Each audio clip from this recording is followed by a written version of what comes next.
اگر میں اللہ کو خوش کرنا چاہتا ہوں تو میں نبی کا حق ادا تب کروں گا، اللہ تعالیٰ تب خوش ہوں گے مجھ سے جب میں نبی کا حق ادا کروں گا، ان کے طریقے پر اعمال کر کے، ان کی سنت کے مطابق اعمال کروں گا تو اللہ تعالیٰ مجھ سے خوش ہوں گے۔ تو اب نبی کا یہ حق سمجھنے کے لیے کہ میں نبی کی اتباع کروں، میرے اندر بھی سنتوں کا ذوق پیدا ہو جائے اور میں بھی حضور صلی اللہ علیہ وسلم کے ہر عمل کی نقل اتارنے لگ جاؤں، تو اس کا طریقہ اللہ تعالیٰ نے یہاں پر ہمیں یہ نہیں سمجھایا کہ نبی کے ساتھ ہو جاؤ، ہمیں فرمایا کہ جنہوں نے نبی کے ذریعے فیض حاصل کیا ان کے ساتھ ہو جاؤ۔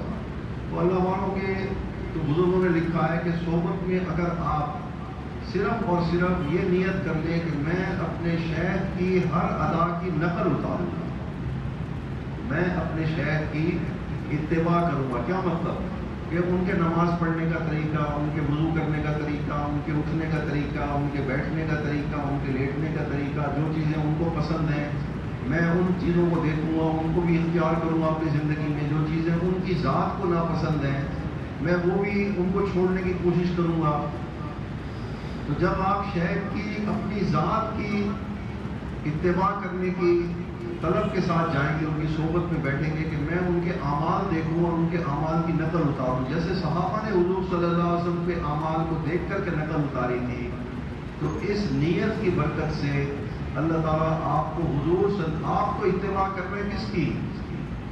اپنے مرشد کی، لیکن اللہ تعالیٰ اس ایک آدمی کی اتباع کرنے کی وجہ سے، کیونکہ آپ نے ان کو سچا سمجھا کہ یہ جو کچھ کر رہے ہیں یہ حضور صلی اللہ علیہ وسلم کے اعمال کی اور علم کی تصدیق کرنے والوں میں سے ہیں، تو آپ نے ان کے اعمال کی اور ان کی علم کی جب تصدیق کی تو اس کی برکت سے اللہ تعالیٰ خود بخود آپ کے اوپر اللہ اپنے رسول کی اتباع کا دروازہ کھول دے، غیر شعوری طور پر آپ کی زندگی میں سنتوں کا اجرا ہونے لگ جائے گا، حالانکہ اتباع تو کر رہے ہیں آپ اپنے شیخ کی، لیکن اس صحبت کا فائدہ یہ ہوتا ہے، اس صحبت کے اندر رہنے کا، کہ ایک آدمی کی اتباع سے، یہ آپ نے لفظ سنا ہوگا فنا فی الشیخ، فنا فی الرسول، فنا فی اللہ، اس کا مطلب بھی یہی ہے کہ پہلے آپ اپنے شیخ کی عادتوں کے اندر تو اپنی عادتوں کو فنا کریں گے، جب آپ اپنے شیخ کی عادتوں کو اختیار کریں گے تو اس کی وجہ سے دروازہ کھلے گا آپ کے اوپر فنا فی الرسول کا، اللہ تعالیٰ اپنے نبی کی عادتیں ان کے اسی دروازے سے خود بخود آپ کے اندر منتقل کر دیں۔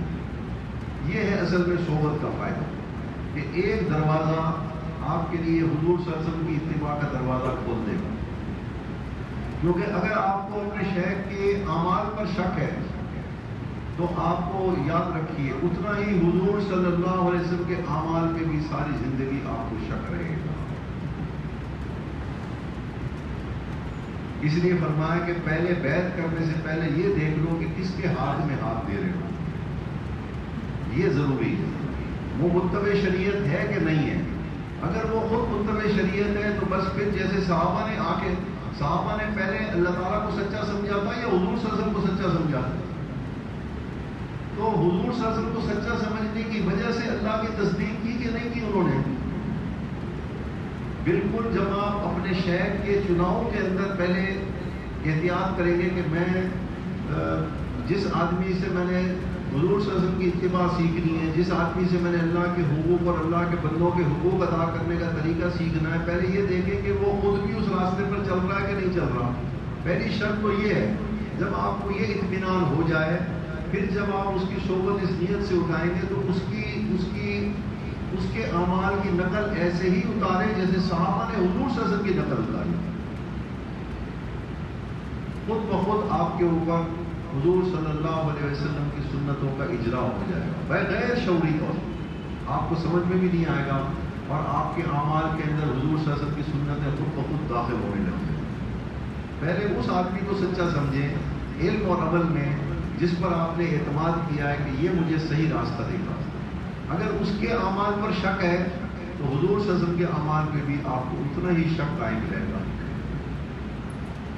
پھر اللہ کے بندوں کے حقوق، تو اللہ کے بندوں کے حقوق کے اندر حضور صلی اللہ علیہ وسلم کے پاس ہمارے اوپر جن کا ادب اور احترام ہم نے کرنا ہے وہ ہیں خلفائے راشدین، پھر صحابہ کرام، پھر اس امت کے حضور صلی اللہ علیہ وسلم کے اہل بیت، پھر حضور صلی اللہ علیہ وسلم کے صحابہ، آپ کی مجلس پہ اٹھنے بیٹھنے والے لوگ، پھر یہ دائرہ حضور صلی اللہ علیہ وسلم کے ارد گرد جو درجہ بدرجہ آپ کے قریب لوگ تھے، ان کو سمجھنا کہ میں حضور صلی اللہ علیہ وسلم کے بعد میرے نزدیک سب سے زیادہ قابل احترام آپ کے خلفائے راشدین ہیں، آپ کے گھر والے جو ہیں وہ میرے نزدیک سب سے زیادہ مجھے محبوب ہونے چاہیے، آپ کی صحبت میں بیٹھنے والے لوگ جو ہیں وہ مجھے محبوب ہونے چاہیے۔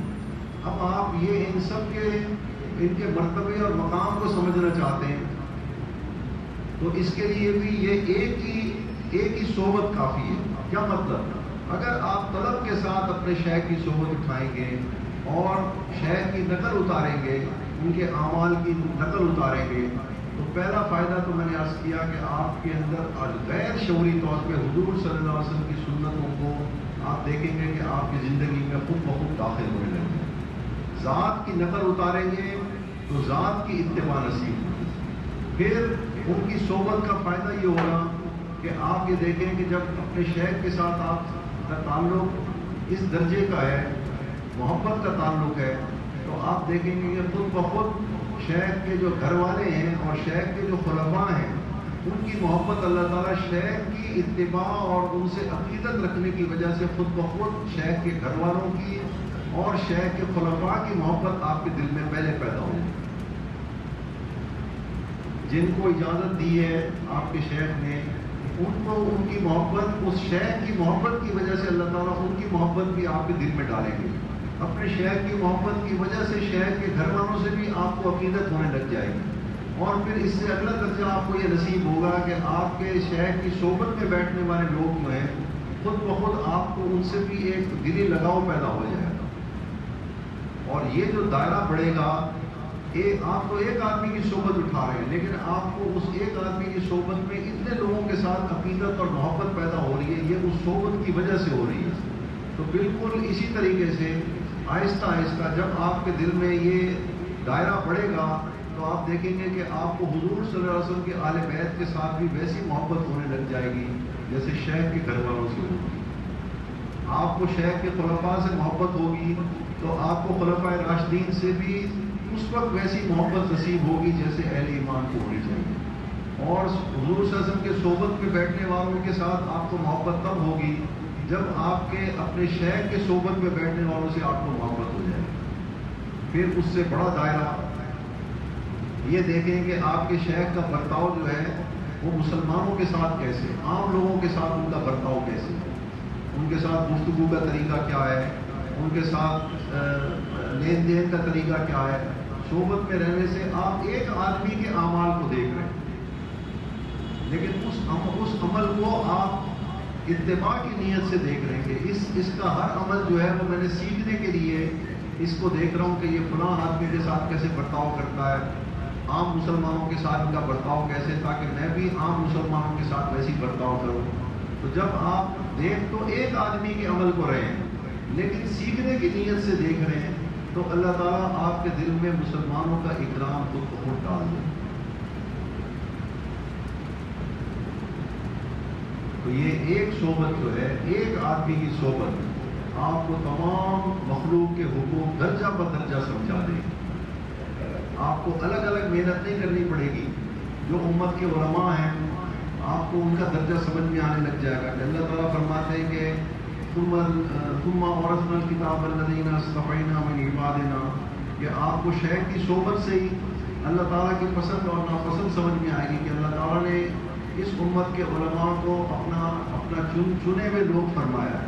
تو آپ شیخ سے عقیدت رکھ رہے ہیں، اس عقیدت کی وجہ سے وہ جو نور نبوت آپ کے باطن میں آ رہا ہے، تو حضور صلی اللہ علیہ وسلم نے جو اس امت کے علماء کو، صحابہ کو، خلفائے راشدین کو جو اہمیت دی تھی اور امت کو ان کی اہمیت کی طرف متوجہ کیا تھا، صرف شیخ کی صحبت میں رہنے سے آپ کے دل میں خود بخود علماء کا اکرام، اللہ والوں کا اکرام اور عام مسلمانوں کا اکرام آپ کے دل میں خود بخود پیدا ہونے لگا۔ یہ ہے اصل میں صحبت کا فائدہ، اور یہ اتنا آسان سفر ہے کہ آپ ایک آدمی کے ساتھ منسلک ہو جائیں، اس کے اعمال کے اوپر نگاہ رکھیں، اس کے طریقے کو دیکھیں، اس کا رویہ لوگوں کے ساتھ کیا ہے، اس کا برتاؤ لوگوں کے ساتھ کیا ہے، آپ صرف اس کی نقل اتارنا شروع کر دیں، تو اس کی نقل کے اندر اللہ تعالیٰ آپ کو تمام مخلوقات کے حقوق کی طرف متوجہ کر دیں گے کہ جس طرح سے ایک آدمی کے اوپر اعتماد کر کے آپ نے تمام حقوق کو سمجھنے کی کوشش کی، تو اللہ تعالیٰ نے جو مخلوق کے حقوق آپ کے اوپر رکھے تھے وہ سب کے سب اس ایک آدمی کی نقل اتارنے کی برکت سے آپ کے اوپر اللہ تعالیٰ وہ سارے حقوق آپ کو بھی سمجھائیں گے۔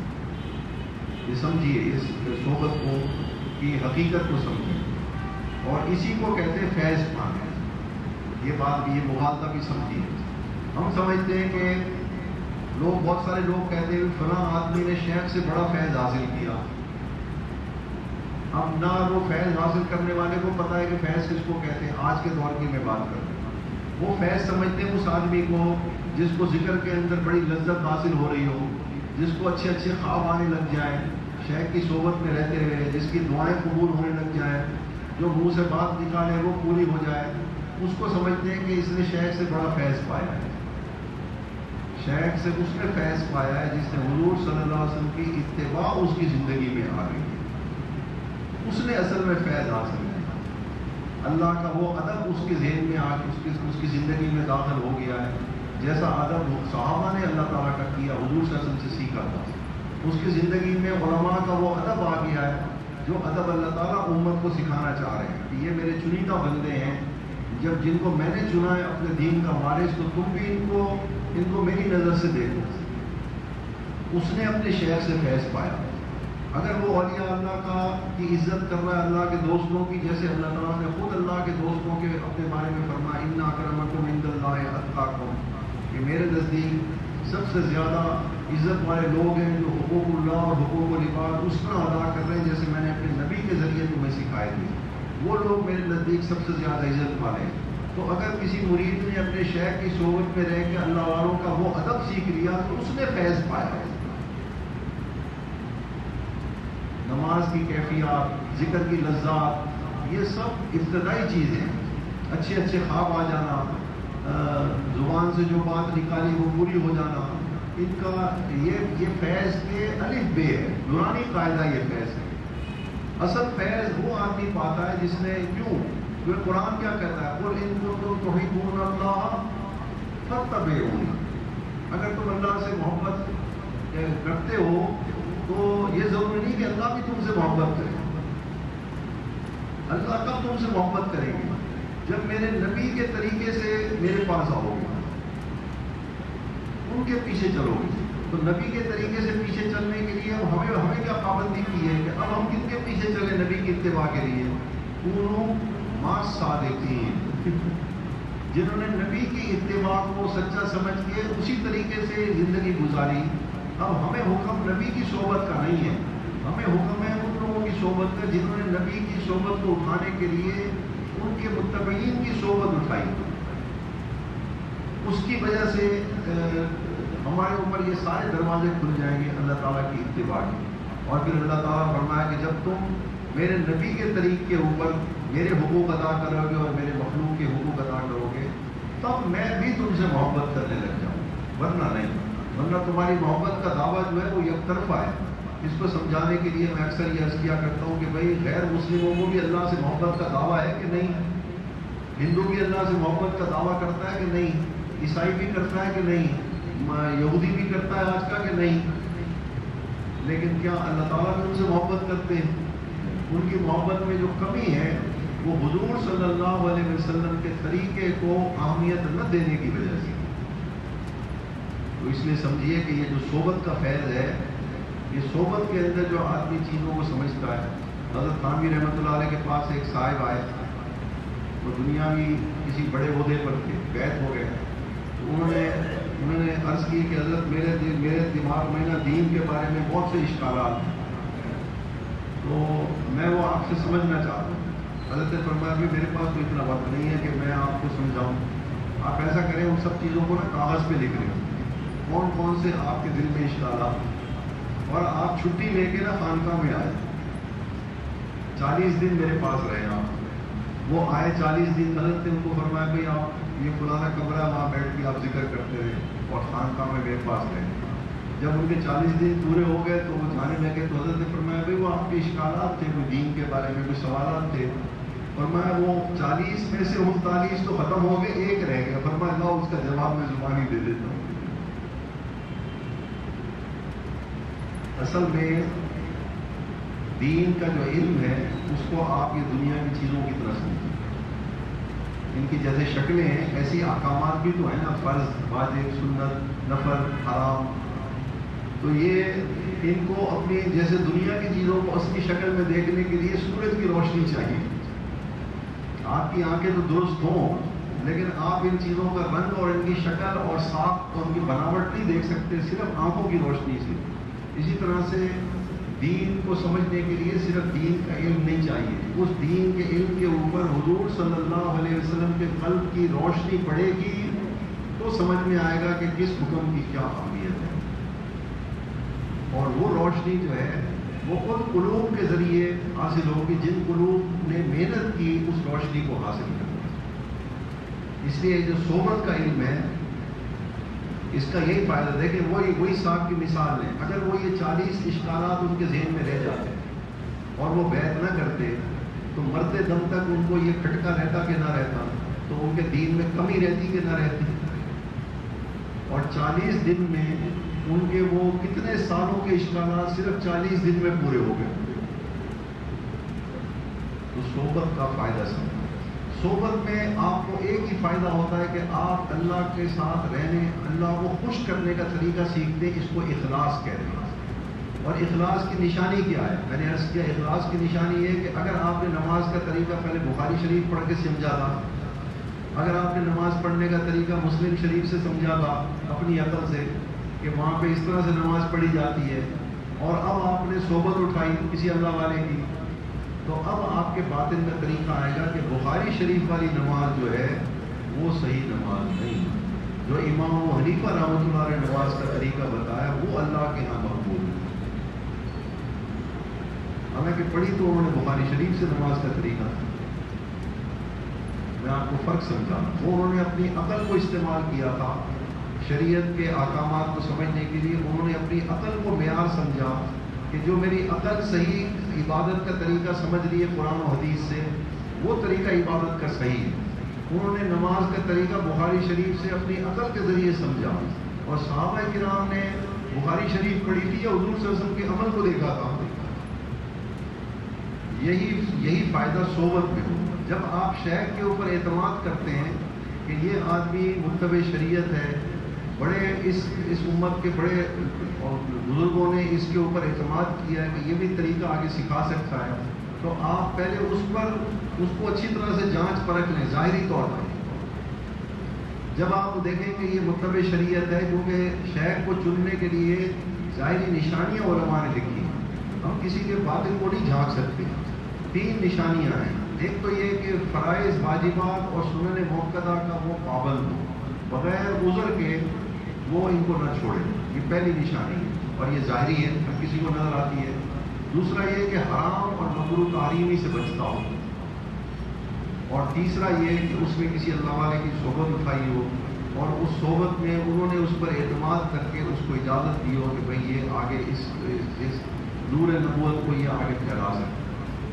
اور چوتھی چیز جو اضافی لکھی ہے وہ لکھی ہے کہ آپ ان کے بیعت ہونے سے پہلے آپ ان کے صحبت میں آئے جائیں اور اپنی طبیعت کی مناسبت دیکھیں کہ آپ کا مزاج ان کے مزاج سے ملتا ہے کہ نہیں ملتا. یہ ایک اضافی چیز ہے. جب آپ سمجھیں کہ ان کی صحبت میں آپ کو ہم مزاج شناسی آپ کی ان سے ہو گئی ہے، تو اب کوشش کریں کہ اب آپ ان کے ساتھ اپنے آپ کو پابند کریں. تو یہ قریب ترین رستہ ہے. آپ کے اندر اخلاص داخل ہوگا. آخری بات سمجھیں، آپ کب اللہ کے مخلص بندے بنیں گے؟ کب آپ کے اندر اللہ کو خوش کرنے کا طریقہ پیدا ہو جائے گا؟ اس کی 2 نشانیاں موٹی. پہلی چیز تو یہ کہ آپ ہر عمل کو کرتے ہوئے سب سے پہلے اپنے علماء سے مشورہ کریں گے کہ میرے دور کے اندر جو علماء ہیں ہمارے علاقے میں، جیسے امام ابو حنیفہ یعنی وہ علماء جنہوں نے صحابہ سے علم حاصل کیا، ان علماء سے جب وہ مسئلہ پوچھ کر کے اپنے وضو کو درست کریں گے، اپنی نماز کو درست کریں گے، اپنے روزے کو درست کریں گے، اپنے معاملات کو درست کریں گے. خرید و فروخت بھی علماء سے پوچھ کے کریں گے, میں جو یہ سامان بیچ رہا ہوں, خرید رہا ہوں, یہ اللہ کی شریعت کے مطابق درست ہے کہ نہیں ہے. جب ان کو یہ فکر پیدا ہو جائے کہ وہ شریعت کا ہر کام کرنے سے پہلے, دنیا کا ہر کام کرنے سے پہلے اگر وہ کسی اللہ والے کی صحبت میں ان کو یہ سوچ پیدا ہو گئی ہے تو سمجھ لیں کہ ان کو فیض ملنے لگی ہے. اس آدمی نے فیض پایا. اسی طرح سے تعلقات ہیں مخلوق کے کہ ہم نے حقوق و العباد ادا کرنے.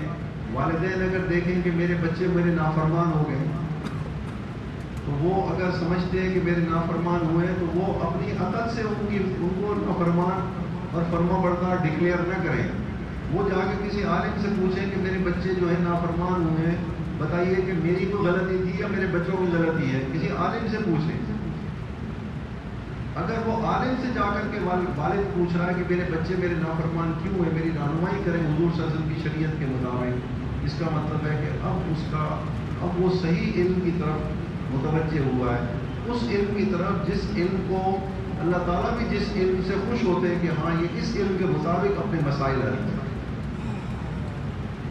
اگر والدین اولاد ناراض ہے والدین سے اور اولاد اپنی مرضی سے اپنے والدین کو اپنے معاملات کو درست کرنے کی کوشش کر رہی ہے تو سمجھ لیں کہ ان کے اندر اخلاص نہیں ہے.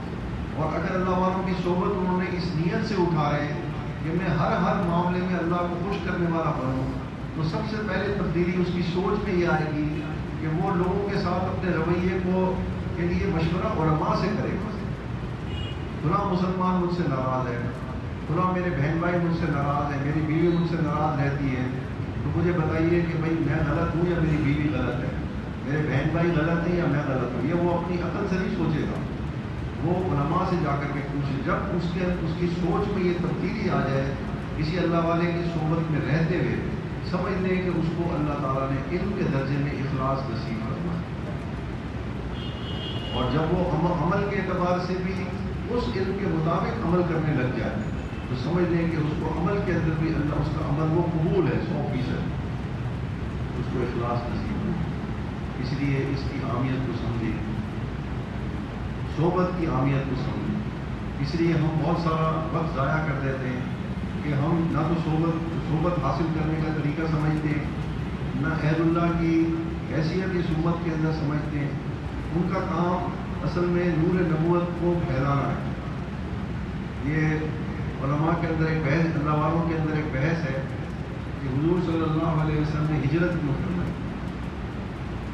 بھئی آپ تو مکہ مکرمہ میں تھے, وہ تو حالات ایسے بنے کہ پھر آپ کو ہجرت کرنی پڑ گئی. لیکن اہل اللہ نے ہجرت کی ایک اور وجہ بھی لکھی ہے. وجہ یہ لکھی ہے کہ بھئی مکہ کے جو لوگ تھے وہ تو تاجر تھے اور اکثر سفر کیا کرتے تھے, ان کا ذریعہ معاشی تجارت تھی. لیکن مدینہ منورہ کے لوگ جو تھے وہ سفر نہیں کر سکتے. مدینہ منورہ کے لوگ جو تھے وہ سفر نہیں کر سکتے تھے, لیکن وہ حضور صلی اللہ علیہ وسلم سے عقیدت بہت زیادہ رکھتے تھے. تو اللہ تعالیٰ نے حضور صلی اللہ علیہ وسلم کو ان کو فیض پہنچانے کے لیے حضور صلی اللہ علیہ وسلم کو ہجرت کروائی.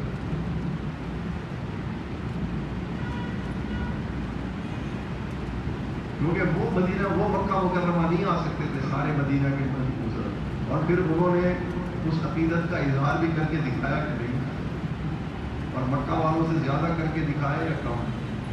ان کی اصل میں ان کی عقیدت اور نیت جو تھی وہ مکہ والوں سے زیادہ تھی, لیکن وہ سارے کے سارے مکہ مکرمہ آ نہیں سکتے تھے. تو اللہ تعالیٰ نے حضور صلی اللہ علیہ وسلم کو ان کے پاس بھیجا تاکہ جو نور نبوت آپ کے پاس تھا اس سے کم از کم وہ جماعت تو محروم نہ رہ جائے. اگر مکہ والے محروم رہ گئے تھے تو مدینہ والے تو محروم نہ رہ جائے. تو ایک حکمت علماء اہل اللہ کے ہاں یہ بحث بھی چلتی ہے کہ ہجرت کی وجہ کیا تھی حضور صلی اللہ علیہ وسلم. بہرحال اللہ تعالیٰ ہمیں یہ بات سمجھائے. اس لیے کوشش کریں کہ جو دروازہ اللہ تعالیٰ نے آپ کے اوپر کھولا ہے تو اس صحبت کا فائدہ اور طریقہ میں نے عرض کر دیا. اپنے اندر کوئی خامی دیکھیں, علم کے درجے میں کوئی شک ہے آپ کو, عمل کے بارے میں کوئی شک ہے کہ مجھے ایسا کرنا چاہیے نہیں کرنا چاہیے, تو آپ اپنے شیخ کی صحبت اٹھانے کے لیے صبر کریں اور ان کی صحبت میں خالصتاً بیٹھ کے ان کے باطن یہ سمجھیں کہ جو رحمت ان کے اوپر برس رہی ہے, میں ان کے ساتھ بیٹھا ہوں, وہ رحمت ان کے وجود سے میرے اوپر بھی برس رہی ہے. یہ نیت کر کے ان کی صحبت پہ بیٹھے ہیں خاموش. اور میرے دل و دماغ میں جو یہ شک و شبہ ہے علم کے درجے میں یا عمل کے درجے میں کوئی شکوک ہے، میں حقوق ادا نہیں کر رہا، میں حقوق کو کسی اور نظر سے دیکھ رہا ہوں، میں اپنی ذاتی ناراضگی کی وجہ سے حقوق ادا نہیں کر رہا، تو یہ سارے کے سارے شبہات آپ کے ساتھ دور ہو جائیں گے. ایک ہی صحبت بعض دفعہ کافی ہوتی ہے بڑے بڑے مسائل کو حل کرنے کی. اس لیے کوشش کریں. میں نے ابھی واقعہ سے ہمارے ایک نوجوان ہیں سندھ میں، ان کے خاندان میں آپس میں بڑی یعنی پھوپھیوں میں، چچاؤں کے اندر، ماموں کے اندر بڑی چپکلش تھی. بڑوں کی لڑائیاں جیسے ہوتی ہیں ذاتی، اور بول چال آپس میں بنتا. نوجوان بیت ہو گیا اس فقیر سے. بیت ہونے کے بعد اب وہ بظاہر صرف عقیدت اس کے دل میں ہے اور کچھ بھی نہیں. تو اس نے مجھے فون کیا، اس نے کہا کہ میں دیکھ رہا ہوں کہ ہمارا سارا خاندان جو ہے نا وہ بکھرا ہو، اور میرے چچا، میری پھوپھیاں، میرے ماموں، میری خالہ ایک دوسرے سے بول چال نہیں ہے، نہ آنا ہے نہ جانا ہے. اور میرے دل میں یہ خیال پیدا ہوا کہ میں پورے خاندان سے ملاقات کروں جا کے اور سب سے معافی مانگوں اپنے والدین کی طرف سے. یہ احساس اس کو کس سے پیدا ہوا؟ علم پڑھنے سے ہوا، صحبت کی وجہ سے. اس کو احساس ہوا کہ یہ حقوق و لباس جو ہیں یہ کتنے اہم ہیں اللہ تعالیٰ کی نظر میں. اگر میں نے اللہ کو خوش کرنا ہے تو میں نے پہلے وہ جو قریبی لوگ ہیں، پھر اس نے اپنے والدین کو بھی کہا کہ انہوں نے تو کہا کہ بھائی چلو ہم تمہیں روکتے نہیں ہیں لیکن تمہارا خیال اچھا ہے، کوشش کر کے دیکھ لو. وہ گیا، اس نے تمام جہاں جہاں ان کے رشتے دار رہتے تھے سب سے اس نے ملاقاتیں کی، اور اس کے صرف ایک صبر کرنے کی وجہ سے وہ پورا خاندان جو برسوں سے ایک دوسرے کی شکل نہیں دیکھنا چاہتا تھا وہ ایک ہی ہو گیا. یہ ہے صحبت کا فائدہ. اس میں کوئی کتابیں پڑھنے کی ضرورت نہیں ہوتی. آپ نے دیکھا ہوگا لوگ آتے ہیں کلین شیو ہوتے ہیں، سب ننگا ہوتا ہے، صرف عقیدت اپنے شیخ سے عقیدت اور اس کو سچا سمجھنے کی وجہ سے اس سے بیعت کرتے ہیں اور ان کی داڑھی آ جاتی ہے. وہ جب نور نبوت منتقل ہوتا ہے تو خود بخود حق واضح ہو جاتا ہے ان کے اندر. ان کو کسی کتابیں پڑھنے سے یہ بات سمجھ میں نہیں آتی، اعمال خود بخود ان کی زندگی میں شامل ہونے لگے. یہ ہے اصل میں صحبت کا فرق. اور آخری بات جو میں ضروری سمجھتا ہوں وہ یہ ہے کہ وہ آدمی اپنے شیخ سے فائدہ اٹھاتا ہے. دو قسم کے مرید ہیں جو اپنے شیخ سے فائدہ اٹھاتے ہیں. ایک مرید تو وہ جس کو اپنے شیخ سے للہ فی اللہ محبت ہو، بس وہ یہ سمجھے کہ میرا شیخ جو ہے یہ میرے لیے اللہ اور اللہ کے رسول کے قریب ہونے کا ذریعہ ہے، اور اس سے محبت کرے. صرف اس کی یہ میں نے آپ کو ایک مثال دی کہ وہ نوجوان جو تھا وہ صرف محبت کی وجہ سے اللہ تعالیٰ نے اس کے دل کے اندر یہ احساس ڈالا کہ یہ بہت ساری چیزیں ہماری زندگی میں ٹھیک نہیں، اس کو درست کیا. تو ایک تو وہ مرید فیض اٹھاتا ہے اپنے شیخ سے، یعنی شریعت کی اتباع، حقوق اللہ، حقوق العباد کا احساس اس کے اندر پیدا ہوتا ہے جو اپنے شیخ سے محبت کرتا ہے. دوسرا وہ مرید فائدہ اٹھاتا ہے جو اپنے شیخ کا مقام پہچانتا ہے. اور مقام جو ہے اس کو پہچاننے کے لیے میں تحدیث نعمت کے طور پر یہ عرض کرتا ہوں کہ اللہ کے قریب ہونے کی نشانی، سب سے زیادہ قریب ہونے کی نشانی اللہ تعالیٰ نے خود قرآن میں بیان کی. اللہ والے کا ایک مقام تو وہ ہے جس کو ہم اس دنیا میں نہیں دیکھ سکتے، اس کو کہتے ہیں منصب اور مرتبہ. ہمیں تو نہیں پتا کسی اللہ والے کا یا کسی انسان کا اللہ کیا کیا مقام اور مرتبہ ہے، لیکن ایک مقام اور مرتبہ ظاہری بھی ہے، ظاہری بھی ہے. کسی اللہ والے کو اگر آپ نے پہچاننا ہو تو قرآن نے اس کی ایک ظاہری نشانی بھی بتائی ہے. تو اپنے شیخ سے دوسرا وہ مرید فائدہ حاصل کرتا ہے جس کو اپنے شیخ کا مقام سمجھ میں آتا ہے. اور وہ مقام کیا ہے کہ صرف اعمال کی نیکیوں کی دعوت دینے والا نہ ہو صرف، بلکہ ایمان کو خراب کرنے والی جو چیزیں ہیں ان کی نشاندہی کر کے ان کو دور کرنے کی کوشش. وَمَن يَكْفُرْ بِالطَّاغُوتِ وَيُؤْمِن بِاللَّهِ فَقَدِ اسْتَمْسَكَ بِالْعُرْوَةِ الْوُثْقَىٰ. اللہ تعالیٰ کے ہاں اس مومن کا مقام سب سے زیادہ قریب ہے. سب سے زیادہ ایمان والا وہ مومن ہے جو ایمان کو خراب کرنے والے علم اور عمل کی نفی کر رہا ہے پہلے. اب آج کے دور میں ہمیں ایمان سے دور کرنے والی دنیاوی تعلیم ہے کہ نہیں بھائی؟ اور کفر کی تہذیب ہے کہ نہیں جو ہمیں سنتوں سے دور کر رہی ہے؟ یہ ہمارے حلیے جو بگڑے ہوئے، ہمارے سب ننگے، ہماری داڑیاں منڈی ہوئی ہیں، ہمارے لباس کے اندر، یہ لباس کس کا پسندیدہ ہے؟ اللہ کا یا اللہ کے دشمنوں کا؟ تو اب اس کی نفی ضروری ہے۔ پہلے سنت کے نور کو سمجھنے کے لیے قرآن یہ کہہ رہا ہے کہ اللہ کے ہاں اس کا ایمان معتبر ہے جو پہلے نبی کے علم اور نبی کے عمل کے مخالف اگر کوئی چیز ہے اس کی نفی جب تک نہیں کریں گے آپ، اور عملی نفی۔ اب آپ کس اعتبار سے ہمارے حضرت اقدس کو دیکھیں، کفر کی تعلیم اور کفر کی تہذیب کی برملا اعلان حضرت اس کی نفی کرنے کے لیے اعلان، یہ آپ کو کہیں اور ملتی ہے یہ بات؟ کسی طبقے میں آپ کو یہ بات نہیں ہے؟ اپنی ذات کی حد تک تو بہت سارے لوگ نفی کرتے ہیں کہ یہ کفر کی تہذیب ٹھیک نہیں ہے، لیکن اس کی نفی سمجھانے کے لیے کہ بھائی اس کو حاصل کیوں کر رہے ہو، یہ بات سوائے ایک شخص کے آپ نے کسی سے سنی؟ اس کو اس آدمی کا ایمان اللہ تعالیٰ کے ہاں معتبر ہے جو ایمان کو نقصان پہنچے والے علم اور عمل کی پہلے برملا اعلان نفی کرتا ہے، اس نے عروۃ الوثقیٰ پکڑا، اس کا ایمان جو ہے وہ اللہ تعالیٰ کے ہاں معتبر ہے اور مضبوط ہے سب سے زیادہ۔ اور اگر آپ کفر کی تعلیم اور کفر کی تہذیب، اب چلو تہذیب کی تو نفی لوگ کرتے ہیں، دیندار بھی کرتے ہیں، لیکن کیا کفر کی تعلیم کی نفی کر رہے ہیں؟ دیندار طبقہ کیا کفر کی تعلیم کی بھی نفی کر رہا ہے؟ یا اپنے بچوں کو اداروں میں بھیج رہا ہے تعلیم حاصل کرنے کی؟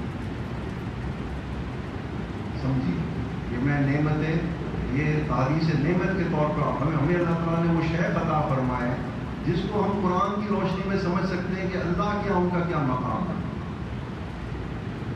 ظاہری مقام سے پہچانا جاتا ہے اللہ کا بندہ، اس لیے حضور صلی اللہ علیہ وسلم فرمایا کہ جو اللہ کے دشمنوں سے دشمنی رکھے اور اس کا اظہار کرے، اور اللہ کے دوستوں سے دوستی رکھے اس کا اظہار کرے، اس نے اپنے ایمان کو کامل کر دیا۔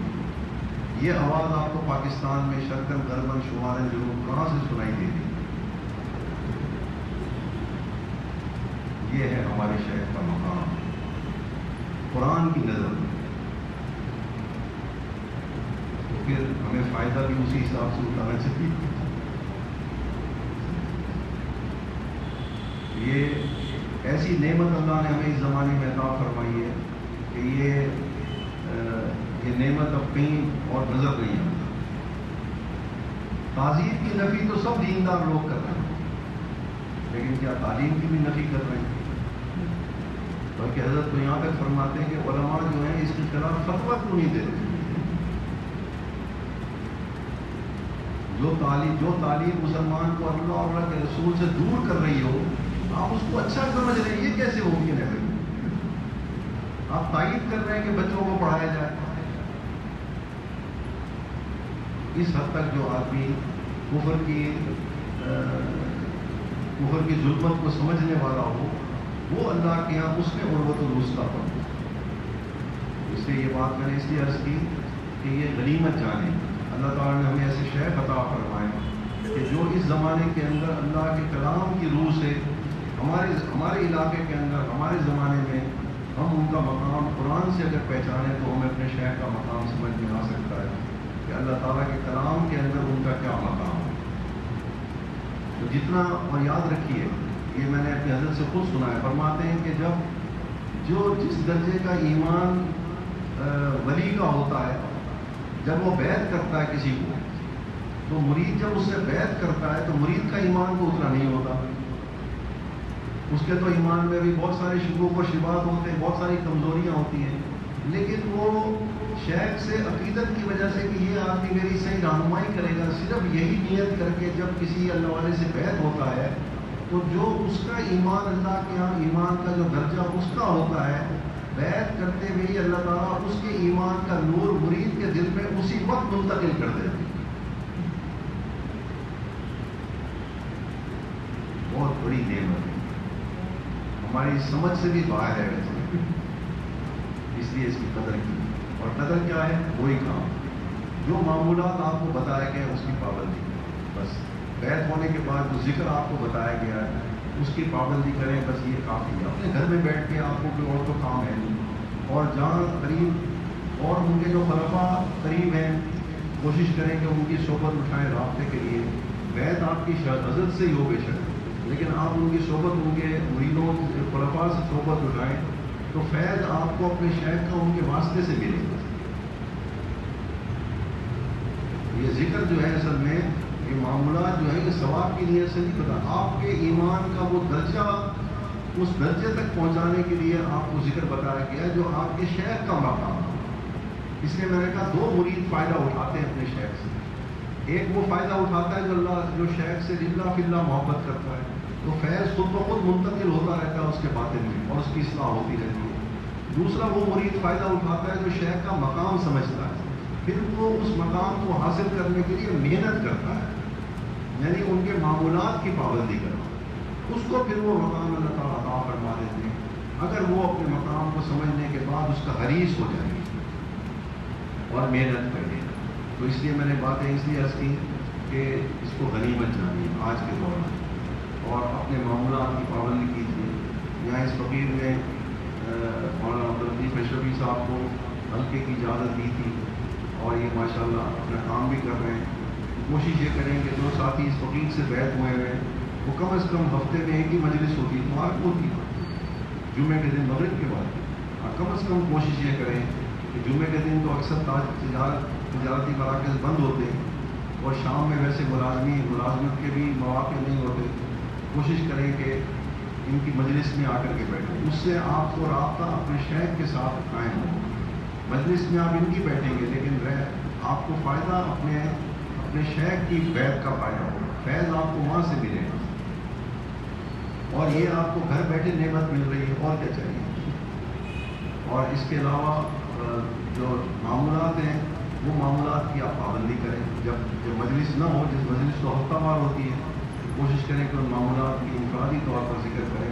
اور اگر آپ اس مقام کو سمجھتے ہیں تو پھر آپ کو چاہیے کہ آپ سب سے زیادہ اہمیت اپنے معاملات کو دیں. اس راستے سے یہ مقام آپ کو ملنا ہے، راستہ وہی.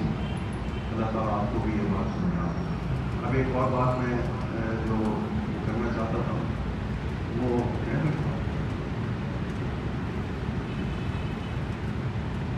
ایک اور بھائی اس فقیر نے تصویر تو نہیں لے جائے. ایک اور میں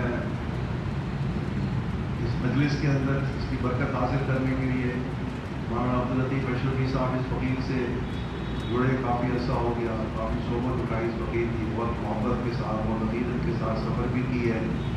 کچھ اسباق وغیرہ بھی انہوں نے طے کیے ہیں. اس فقیر نے ان کو ذکر سکھانے کی اور مجلس منعقد کرنے کی اجازت دی تھی پچھلے سفر میں 3 مہینے پہلے. لیکن اللہ تعالیٰ نے دل میں ڈالا کہ یہ فقیر ان کو سلسلے کی اشاعت کی اجازت بھی دے. تو میں نے ارادہ کیا کہ چلو آپ حضرات کی دعائیں بھی شامل ہو جائیں گی. تو یہ فقیر ان کو بھی اجازت دے رہا ہے کہ اب یہ بیعت کا سلسلہ بھی چلائیں اور سلسلے کو آگے ماشاءاللہ پھیلائیں. یہ فقیر کے طریقے کو بھی سمجھتے ہیں اور محنت بھی کر رہے ہیں. علم اللہ نے علم بھی عطا فرمایا، عمل کے اندر بھی اپنی کوشش کے مطابق کر رہے ہیں، معمولات کی بھی پابندی کرتے ہیں اور طریقے کو بھی الحمدللہ کافی حد تک سمجھ گئے. تو یہ فقیر